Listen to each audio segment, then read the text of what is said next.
Pemirsa, wacana pemerintah pusat untuk memperbaiki dan merombak buku pelajaran dari jenjang SD hingga SMA disambut positif oleh Dinas Pendidikan Kota Palembang dengan akan menindaklanjuti kebijakan tersebut.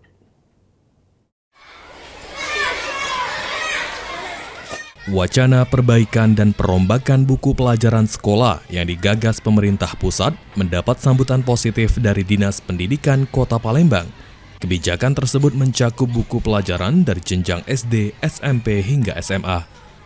Perbaikan diharapkan tidak hanya menyasar kualitas fisik buku, tetapi juga memperhatikan kenyamanan siswa saat membaca, termasuk ukuran huruf yang lebih mudah dibaca. Kepala Dinas Pendidikan Kota Palembang, M. Afan Prapanca, menyatakan pihaknya menyambut baik rencana tersebut. Apabila kebijakan ini direalisasikan oleh pemerintah pusat, Dinas Pendidikan Kota Palembang siap menindaklanjuti dan menjalankan arahan sesuai ketentuan yang berlaku. Pada prinsipnya kalau terkait dengan buku pelajaran tentu nanti ada regulasi dari tingkat pusat.